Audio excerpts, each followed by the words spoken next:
Hi, Kong. Good morning. Hi, good morning. Kong, will it be accurate to say na dead na yung impeachment dito sa lower house at this point? Accurate to say na dead na. Yan na nga ho ba sinasabi natin. Tanggap na ho maging tong mga aso ni Tambaluslos. Huwag ho nating kalimutan na yang si Atras Sabante na isa ho talaga sa mga gumugusto yan na ma-impeach itong si Vice President Sara Duterte. At itong si Leila de Lima, okay lang ho sana eh. Ma'am Leila, kung hindi ho kayo nagpa-endorso sa mga kababayan nating INC nung mga naunang panahon. Ngayon ho kasi pagka binabanatan nyo sila, nagmumukha lang ho kayong bitter o yung mga batang hindi napagbigyan. Ganyan ho ang datingan ngayon itong si dating Senador Leila de Lima. Pero bago ho yan mga kababayan, isang like at isang subscribe. Masaya na ho tayo dyan sa mga gustong sumali sa ating community. Yung join button, nandyan lang ho sa baba. Eto mga kababayan, bigla ho tayong nalungkot nung nabasa ho natin ang post na to ni Ma'am Crisette. No? O ano, mga kapwa ko Pilipino, sana 3K ayuda. Wala nang gamot sa center. Wala na ho eh. Nakurakot na ho ang budget. Di ba? Kung dati, nakakakuha kayo ng gamot para sa alta presyon, para sa diabetes nyo, dyan sa mga health center sa barangay, sa mga baryo, ngayon ho, wala na ho yun. Dahil yung mga pondo para doon, nakita nyo naman ho kung gaano kakurakot itong administrasyon na to. Kulang scholarship, ha? Yung mga scholarship ng mga kabataan ho natin na walang hindi kayang magpaaral ng kolehiyo, wala na rin ho. Ubus na rin yan. Nabulsa na rin ho ng mga tauhan ni Tambaluslos. Mahal, mahal, mahal lahat ng bilihin. Tinapyasan ang education budget. Maraming nawawalang bata. Daming krimen. Binenta ang gold. Okay na kayo dyan sa 3K? Ano, okay na ho ba kayo dyan? Kung okay na ho kayo dyan, wala ho tayong magagawa. Magpalakpakan na lang ho tayo. No? Itong si Pastor Apollo Kibuloy at itong si Atty. Vic Rodriguez, kung sakaling sila mapunta sa Senado, malamang sa malamang, maaano ho yan, masasawata kahit papaano ang ginagawang pangungurakot ng administrasyon na to. Kaya naman, wag ho nating kalimutan, number 38 sa balota, Congressman Rodante Marcoleta. Nakakalungkot hong isipin, no? Bago iniwan ni Tatay Digong ang Malacanang, talaga hong ano na tayo kumbaga, nakabuelo na ho tayo eh. Kumbaga itutuloy na lang ho nitong bangag na to. Dahil nga ho may ng klase at talagang ang gusto lang ho ata ay magbangag nitong si Marcos Jr. Yan ho ang kinahinatnan ng ating bansa ngayong mga panahon na to. Kaya kahit ano pa hong sabihin ng mama na yan, wag na ho kayong maniwala para sa mga nasa Luzon at Visayas. Kasi yung mga kababayan natin sa Mindanao, tayo ho talaga, taga Mindanao tayo eh. No, taga Mindanao ho talaga tayo. Yung mga taga Mindanao, matatalino, mga bukas ang kaisipan, nga, hindi na basta-basta nabubudol at nadadala sa ayuda. Tayo taga Mindanao ho tayo mga kababayan, no?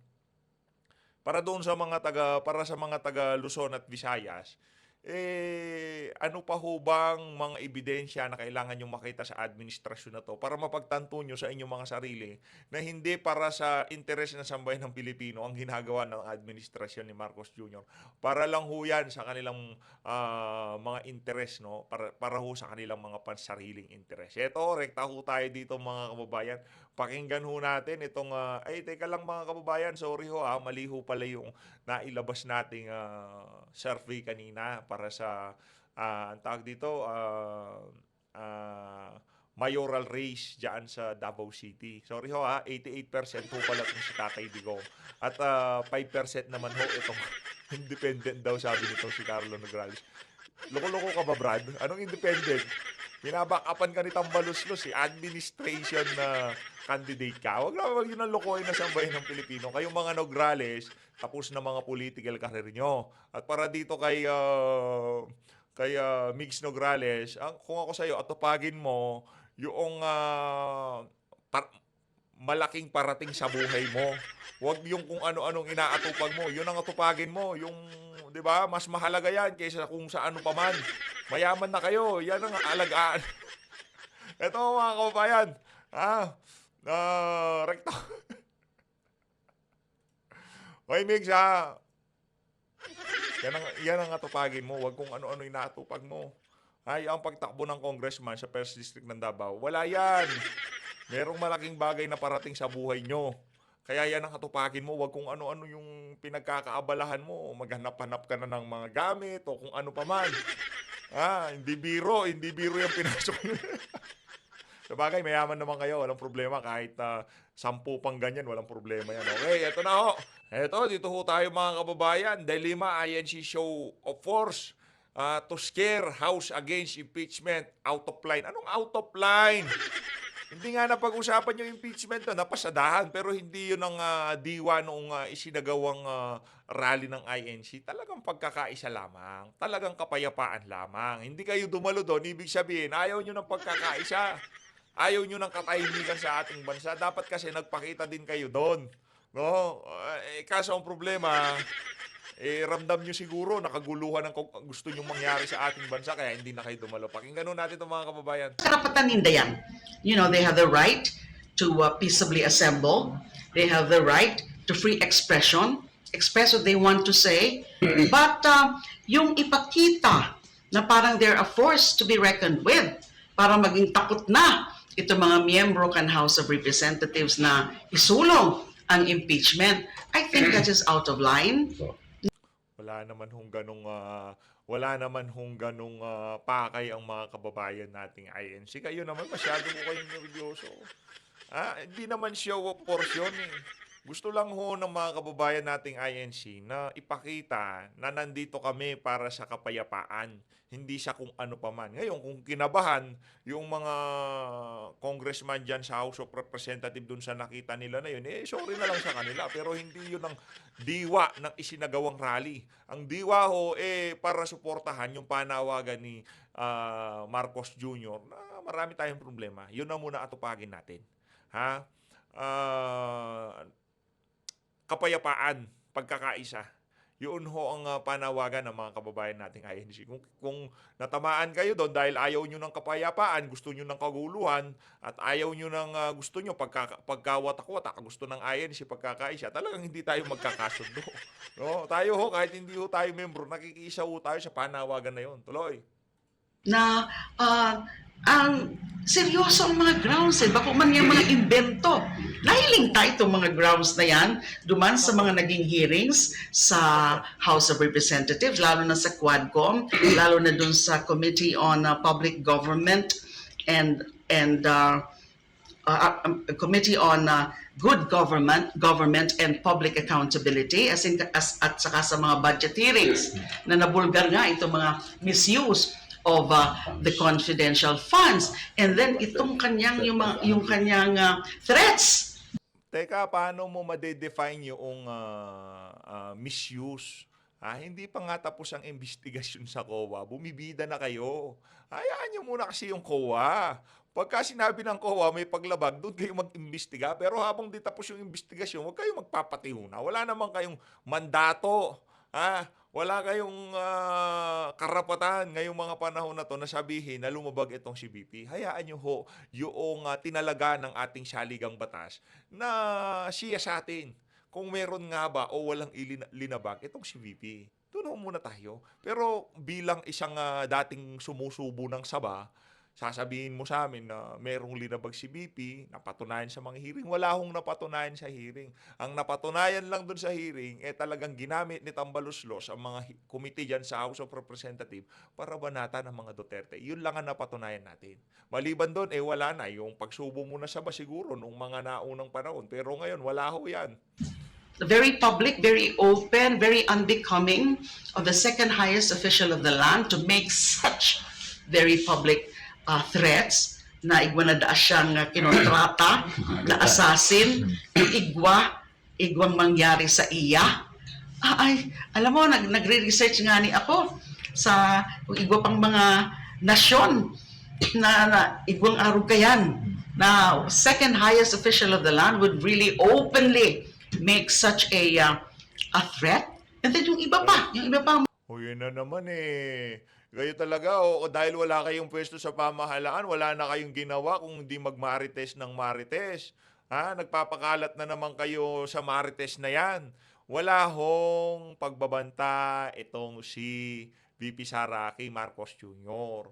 Pag nagurgur ako, may nang mangyayari sa inyo, paano nyo hahabulin si VP kung nagurgur na siya. Siyempre, alam naman ho natin kung sino talaga ang tumatarget kay VP, di ba? Kung sino-sino yung mga individual na yan. Kaya kung sino man yung nabanggit ni VP, behave kayo. Huwag niyong galawin si VP, ika nga. Mga nakasabi dyan, and then yung his failure to, or and his,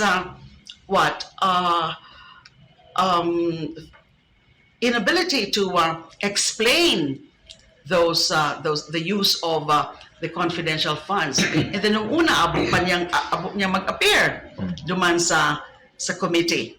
Pero nung nag-appear na siya, di man siya nag-explain. Pinabayaan lang niya itong mga tao niya na nag-explain. So, I don't think we can afford to have, kasi look, she's the constitutional successor. Kung mangyari kan presidente ko niya, magiging presidente siya. And then in 2028, I think I just read kanina sa news na parang she was asked about whether she has plans to run for president. She said she's seriously considering it. Another Duterte presidency? Can we afford another Duterte presidency? Ano na? Naku, ramdam ko yung kaba nitong si Leila de Lima eh. Naku, Duterte na naman, makukulong na naman ako. Relax ka lang. Relax ka lang. Sigurado namin dito sa 2028, magiging presidente si VP Sara. Kung ayaw mo, edi umalis ka sa Pilipinas. Ang bayan ng Pilipino, gustong maging presidente si VP Sara.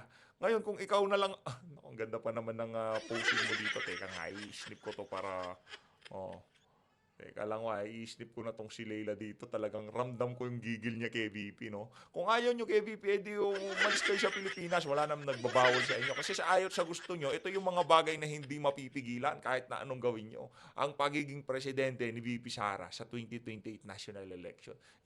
Sorry na lang, madam, ha? Sorry na lang, ho. Ano naman ang mangyayari? Dyan na naman siguro mga patayan. At you know, about the China and the West Philippine Sea issue. Have we ever heard her comment, or have we ever heard her condemn what China's been doing all this time? The harassment, the aggression dun sa West Philippine Sea? So, can we afford? Yun ang ano ko. I'm not saying this because naging biktima ako kan sa iyang ama. But the survey results would show that more Filipinos are in favor of impeaching VP Sara. Para sa court, is the pulse of the nation. And that cannot be supplanted by any massive rally, by any group, especially if that group is a minority group. And then espousing a minority position. That's not the position of most Filipinos as shown in the recent surveys. Quite the contrary. 41% favor impeachment, 35% against impeachment, then 19% undecided. Now, Luzon, especially Northern and South Luzon, and also Visayas, are basically for impeachment. Relax ka lang. Relax lang kayo. Anong magagawa nyo? Anong magagawa nyo? Yung mga politiko yan eh. Alangan naman itapon nila yung pagkakataon nilang manhalo, lalo na hindi sila nag-ipal dyan sa TWADCOM, dyan sa Committee on Bad Government. Alangan na sumausaw sila sa impeachment na yan, ano sila, kumbaga, isa sila sa mga i-endorso ng mga kababayan nating INC. Ano ho yan mga kababayan, masalimuot ho yung issue ng impeachment na yan. Tayo ho ngayon di na nababahala kasi maging mga congressman ho, alam na ho nilang kahihinatnan ng 3 impeachment. Abangan ho natin, bukas, Lunes, sa susunod na linggo. Pero wala na ho yan, tapos na ho yung impeachment na yan kay VP Sara. Nagmukhang tanga at nagsayang lang ho talaga ng pera. Etong si Tambaluslos, diyan sa pagkandak ng ano na yan, ng mga hearing in aid of legislation laban dito kay Vice President Sara Duterte. Heto na ho. Rekta ho tayo dito kay Atrasabante, no? Ito, ano itong controversial ho itong mga pinagsasabi ni Atrasabante dito, no? Talagang ramdam ho natin na dito sa Congress na to, hindi na ho talaga itutuloy ang impeachment laban kay VP. next Congress na, sa 20th Congress na ho mga kababayan. Doon ho talaga ang pag-uumpisa ng tunay na laban. Mantakin nyo, budget na ng 2026, 2027, pinag-uusapan pa rin ho yung 2023 confidence. Wala silang maibabato kay BP. Pagdating sa pagtatrabaho, hindi magnanakaw, kailangan ho nilang gawan ng kung ano-anong issue para masira itong si BP. Pero kung yung rektang issue lang talaga, wala ho silang maibabato kay BP. Gawa-gawang issue, madami ho yan. Yung piatos. Wala na nga, hindi na rin mabenta ngayon yung piatos nila, yung Mary Grace piatos. Wala na rin ho ngayon yun, hindi na rin ho natin naririnig. Kasi nga, mga gawa-gawang issue yan. Ang problema sa gawa-gawang issue, hindi ho yan nagtatagal sa kamalayan ng ating mga kababayan. Oo, siguro pag-una, masarap pakinggan, masarap pag-usapan. Pero kalaunan ho mga kababayan, mawawala ho yan sa isipan ng ating mga kababayan. Dahil later on, marirealize nila na, naku, gawa-gawa lang pala yan ni Tamba. Diba? Ganun ho nangyayari ngayon sa ating bansa. Kaya yan si Leila de Lima, yung ibang mga dilawan, natataranta ho sila kayong mga oras na to. Literal ha. Yan si Trililing, yan si Franz Castro, natataranta ho sila. Kasi yung pinagpaguran nila, akala na nasa climax na sila. Yung tipong lilipad na talaga sila, di ba? Yung nasa alapaap na, wasak na nila itong si VP Sara. Maya-maya sasabihin nitong mga congressman, wala na tayong oras. Next Congress na yan. Paano kung iba na ang speaker? Iba na yung mga committee chairman dyan sa mga na yan, dyan sa mga tag dito, committee dyan sa House of Representatives, di ba? Wala na ho, magbaback to zero tayo. Kasi kukwestiyonin ng bagong chairperson yung mga pinagsasabi nitong si Joel Chua. Yung mga pinagsasabi ng mga resource person, makaipatawag ho ulit. Diba? Magkaroon tayo ng malinis at transparent na investigasyon dyan. Sabagay, tapos na rin ho sa February yung investigasyon na gagawin ng COA. So, tingnan ho natin, balita ho natin, approve daw yung magiging resulta ng investigasyon ng COA. No? Tingnan ho natin, abangan ho natin kung ano yan. Pero ang atin dito, sigurado ho tayo na yaang si BP, hindi ho gagawa ng kalukuhan yan. Hindi ho magnanakaw ang mga Duterte. Yun ang ating sigurado dito. Ito na, atrasabante tayo. Maaari. At this point in time, wala eh. Wala pa eh. I don't think that even the other congressman would want to be in it, no? Kung makakuha man, yan, are we sure that in the Senate, the impeachment will actually proceed? Palagay ko hindi rin because I don't think the Senate is actually prepared to even discuss about that. Sir, may mga nakakausap po ba kayong colleagues niyo sa House and ano bang position on the impeachment? Well, sa akin, I think that some of them are actually quite cold. No? It's impeachment proceeding. In fact, yung ibang nakakausap ko, they were asking me, kung kinausap na ako, sabi ko, hindi pa. Nobody came to me and asked for any kind of an endorsement. So, sila din, ganun, no? Sa Quadcom namin, wala pang luwapit sa akin that is actually asking for endorsement or in-endorse nila ang impeachment. Wala eh. So, yung ibang nakakausap ko, they're kind of, they're reservation tungkol sa impeachment actually. Sir, ang reservation po ba nila on the timeline? Yeah, one of them is that, yung timeline. Timeline. Ano po yung ibang reservations? Siguro ang iba dyan, tulad ng pag-aakala ko that we are not actually sure if the Senate would proceed with the impeachment or they will approve it. Sir, how many Kongs share this sentiment po? Actually, I don't know, Tina. I'm not actually sure about that. Kasi ang nakausap ko mga ilan lang. So, I'm not actually sure about it. Like, when you say mga ilan lang, maybe a dozen, sir? Well, mga less than a dozen pa yan. Bang, we talk about it in passing lang. No? In passing, nakikita ko naman na medyo may mga reservation yung ating ilang mga nakausap ko tungkol sa impeachment. Sir, but if someone approaches you and asks for your endorsement, will you sign? At this point in time, Naku. palagay ko, Tina, hindi na eh. No, I made up my mind.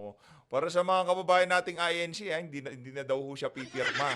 Pero sigurado, sa katagal-tagal mo nagkukup sa mga hearing dyan sa House of Representatives, basang-basa na, hindi lang yung mga kababayan nating INC, pati yung mga ordinaryong Pilipino, ang karakas mo at sa bante. But I'm not going to be a party of the impeachment now. Because it's too short a time. And I think that we're not prepared for it. Sir, ano pong isasagot niyo dun sa mga nagsasabi na it's either you are anti-corruption and therefore pro-impeachment, or you're on the other side? Well, I'm actually anti-corruption. But the thing is this, anyway, meron ng mga, Yang impeachment na ho kasi na yan, hindi naman anti o pro o yung mga prinsipyo mo. Politika ho yan. Wala naman ho silang pakialam kung totoo yung mga ibinibintang kay VP Sara, kung merong grounds o kung ano pa man niya ang impeachment na yan. Tignan nyo kay dating Pangulong Rodrigo Duterte, kahit ka-impeach naman talaga si Leni Robredo noong mga panahon na yon, hindi ho niya pinahintulutan na mangyari kay ano yun. Kasi politika ho kasi yan. Hindi naman tinatanong dito, meron ba talagang nalabag? Walang nalabag? Hindi ho ganun yun. Yung kay Corona, meron ho ba talaga siyang linabag? Nagkalitaw-litaw, wala naman ho palang linabag yung si Renato Corona. Pero na-impeach ho siya. Kasi wala naman, hindi naman ho talaga sa pag-ano yan, kumbaga hahanapin nila ang buong katotohanan. Hindi ho. Yung impeachment na yan, pagka ikaw medyo alanganin ka sa administrasyon at gusto ka nilang sibakin, impeachable official ka, talagang gagamitin nila sa yan. Hindi naman porket yung mga papabor sa impeachment, ano na sila, anti-corruption, kesyo ganun. Hindi, kalokohan. Nakanantok ko, oo. I think that DOJ is investigating that. Mas maganda kung halimbawa, kasuhan na muna sa DOJ yan. Yun, that's why it's Misugan muna DOJ. ng NBI yan. And then, meron pa naman tayo every year, no? An impeachment can be filed every year. Pagkatapos niyan, in the 20th Congress, we could be able to file the impeachment if we want to. And then, Kasali ka ba sa 20th Congress? Kasali ka ba? Kung makapagsalita ka, akala mo nanalo ka na. Huwag ganon. Pag nanalo ka na, doon ka sumali. Pero ngayon, sa tingin ko, malabo ang chance mong manalo, Brad. palagay ko, at that time, we are prepared to tackle that already. And in the next impeachment, perhaps I'll be in favor of the impeachment proceeding. As long as we are... Siyempre, tapos ng eleksyon. Diba? Tapos na eleksyon. Busy ka pa sa tawag dito, busy ka sa kakakampanya, tapos umaasa ka pa sa mga kababayan nating INC. Tingnan natin kung talagang marami yung membro mo. Diyan sa diyan sa tawag dito, diyan sa sekta mo. Tingnan natin kung mananalo ka dito. Atras Abante, maipapanalo ka kaya? Kasi binabati ko hindi naman yung si Abante si Kong Dante, tingnan daw kung mapapanalo ng mga kababayan nating INC. Hindi lang ho ang INC ang bibit-bit kay Kong Dante, DDS, OFW at mga ordinaryong Pilipino. Pero dito sa Bama na to, nakususuka ho yan ng ating mga kababayan. Sir Zandro Ochona of Billionario has questions po. Yeah, sige. Hi, Kong. Good morning. Pero, Hi, good morning. Kung walang issue on the timeline, would you have supported the impeachment? Kung halimbawa, marami pang oras dyan, I might think of joining it. No? Marami pang oras because nakita naman natin ang investigation na ginawa ng Committee on Good Government na talagang kinakailangan . Pero at this point in time, wala tayong panahon din. Busy si Lolo. When do you Si think Lolo. Kong is the best time to impeach the Vice President? I think after this Congress, in the 20th Congress, palagay ko, the more we would investigate, the more we would be able to see what's happening. Meron na mga investigasyon ginawa ang DOJ dyan. I think we're more prepared to tackle it. Would you go? In the next Congress? Opo, would you go as far as convincing other members? I think iba po talaga they're hell-bent to get the Vice President impeached. Well, we'll cross the bridge when we get there. No? That thing is this. Ako, personally speaking, I would agree with the impeachment in the 20th Congress. Kung kasali ka. Sir, ulitin ko lang, pabalikan ko lang yung sinabi niyo. And you think some of the House members also share that sentiment? Alin yan, bro? Balikan ko lang din po yung sinabi ninyo kanina kay Ate Tina. So you mean other congressmen are also sharing that sentiment na sa 20th Congress na? Palagay ko, hindi ko naman nakausap marami, no? Pero yung mga nakakausap ko, palagay ko they're more amenable to discuss the impeachment in the next Congress. Yo. At yun din po yung rason kung bakit sila tahimik over the past few days, weeks, when impeachment complaints were filed. Perhaps, I actually do not know, Sandro. Bakit tahimik sila? Sa amin naman sa investigation sa Committee on Good Government, nakita naman natin yung talagang mga violations, no? So, I think it's Nakita nyo na ho mga kababayan. Ngayon naiintindihan nyo na hindi in aid of legislation yung ginagawa nilang good government. Talagang paggawa, pag-fabricate ng mga ebidensya para ma-impeach itong si VP Sara. Ganyan ho sila kawalang ya dyan sa House of Representatives.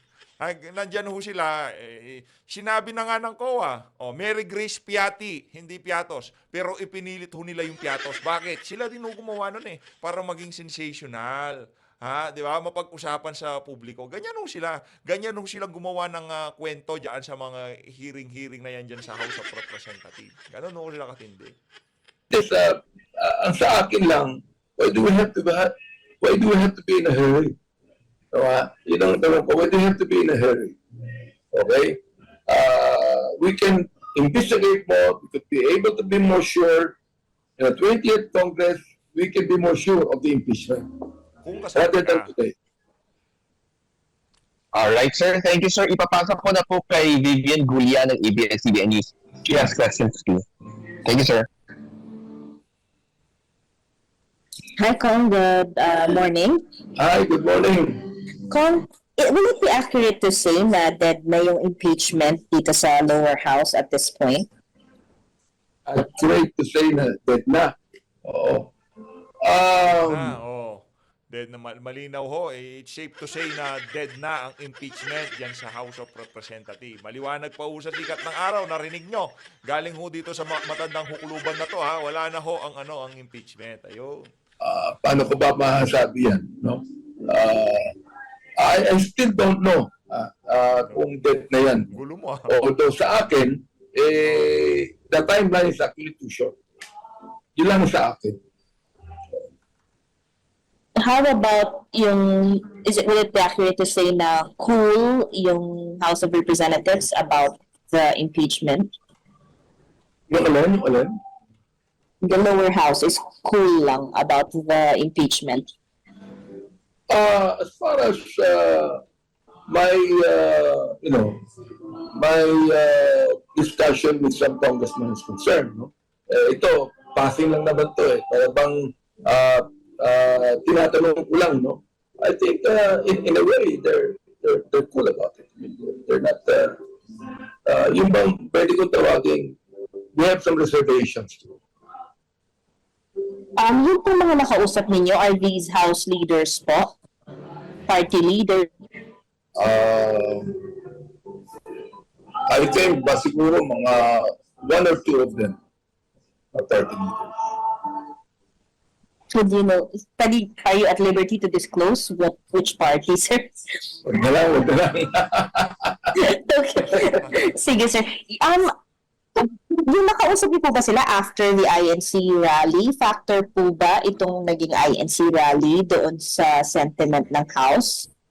No, even before, in fact, nung palang simula na nag-file ang first impeachment ng Makabayan Bloc, in fact, I could be able to say this. No? I talked even with Congresswoman Franz Castro on this. Sinabi ko, I still do not know if I would support the impeachment that you have filed. You see, because I don't think that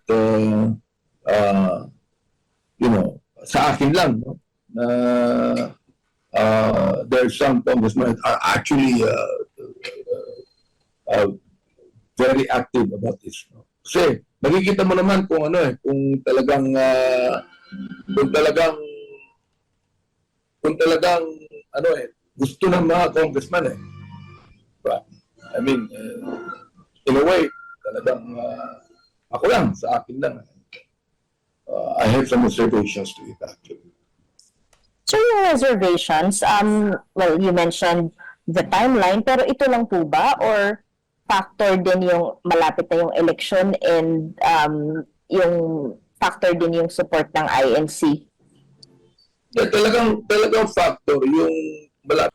Bakit hindi niyo siya tanungin? Factor ho ba yung sinabi ni President Duterte? Sa bagay, no? Wala. Anak ng toko.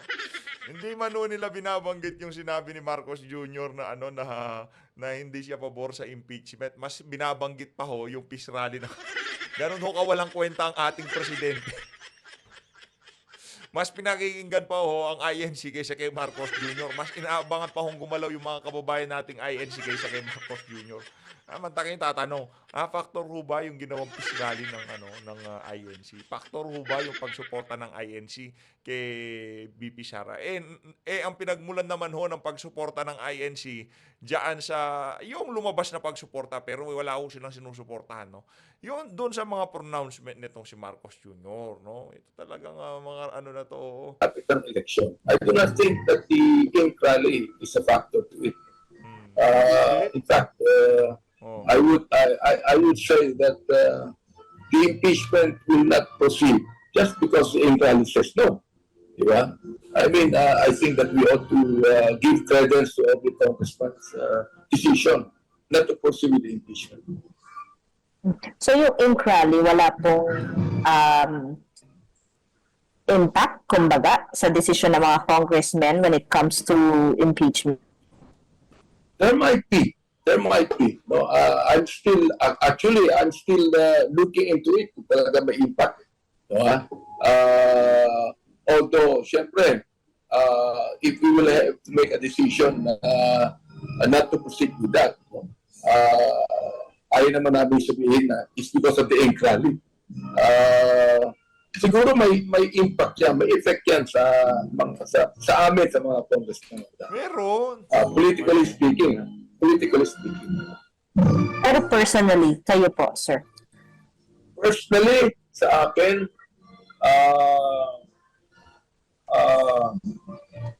actually, I doubt it. I doubt it. Although ako, I'm very happy about the peace rally of the Heat. But I would even think that if there is really a valid reason for the impeachment, why not? No, meron ba But no, sabi ko nga, in the new Congress, if I win in the new Congress, then I will actually perhaps support the impeachment.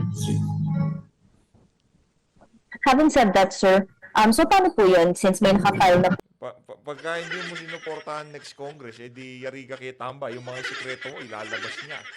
Diba? Baka biglang lumutang yung issue ng flood control sa distrito mo. po dito, hahayaan na lang po yung 1-year ban, ganon?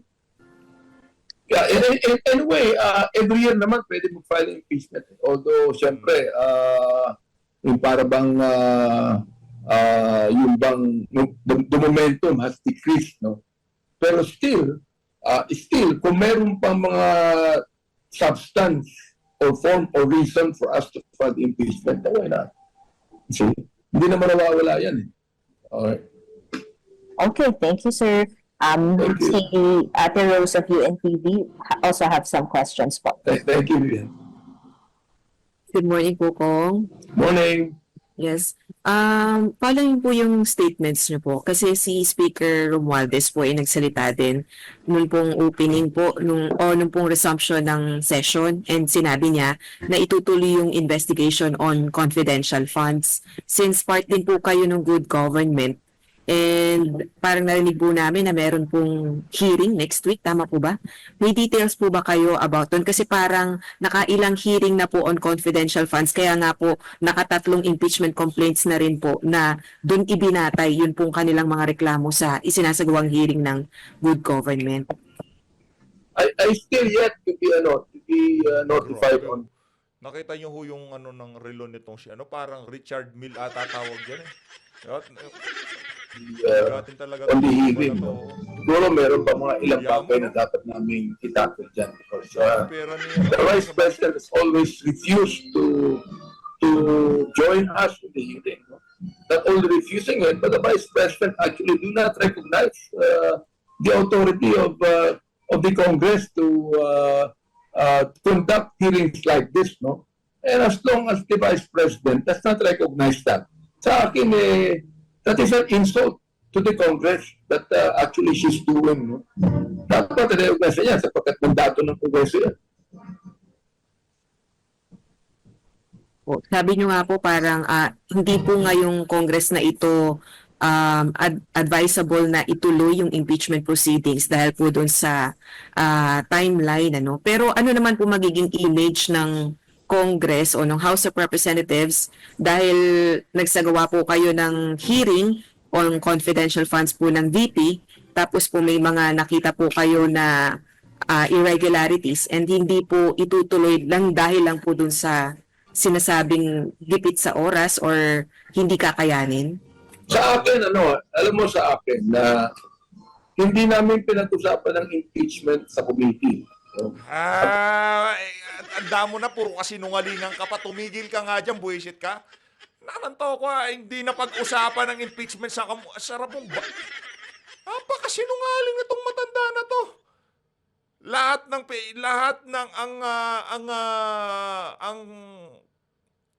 Ang pakay talaga ng hearing na yan, para sa makapangalap ng ebidensya para sa impeachment, sasabihin mo, hindi na pag-usapan impeachment.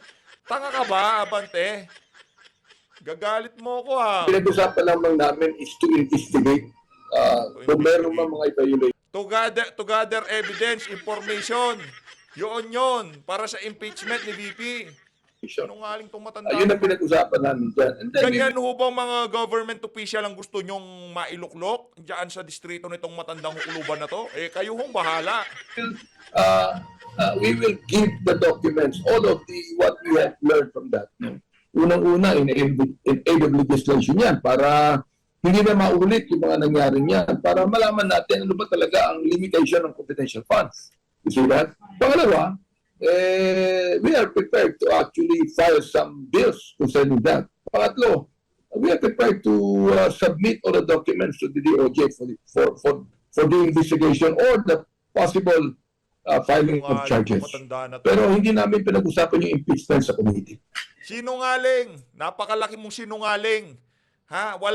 Ganyan ho kasinungaling yung matanda na yan. 2023 pa lang meron ng pag-uusap sa impeachment. Sasabihin mo na hindi na pag-usapan sa committee yung impeachment na yan. Naku, tunukan talaga ng kasinungalingan tong matanda na to. Sa mga hindi pa nakagawa ng reaction video dito sa video na to, gawin nyo na ho. Para talagang maging flavor natin ngayong linggo itong si Atras Avantes. Always maraming salamat to sa pag-support sa PH Update. Mag-ingat to kayong lahat. Pera lang sa'yo, Atras Avante, walang hiya ka. Napakasinungaling matanda ka naman, nagsisinungaling ka pa. Tapos tumatayo ka pa sa simbahan, buwisit ka. Sa totoo lang nga, asar na asar ho tayo dito sa mama na yan. Kung basta parang santo, kung makapagsalita, akala mo kung sino, may pasigar-sigar pa, may pa baral-baral pang ganyan. Langya ka. Tapos sasabihin mo yung sarili mo, naglilingkod ka sa simbahan. Mahiya ka naman. Maraming salamat to. Mag-ingat ho kayong lahat. Pwera lang dito sa mama na to.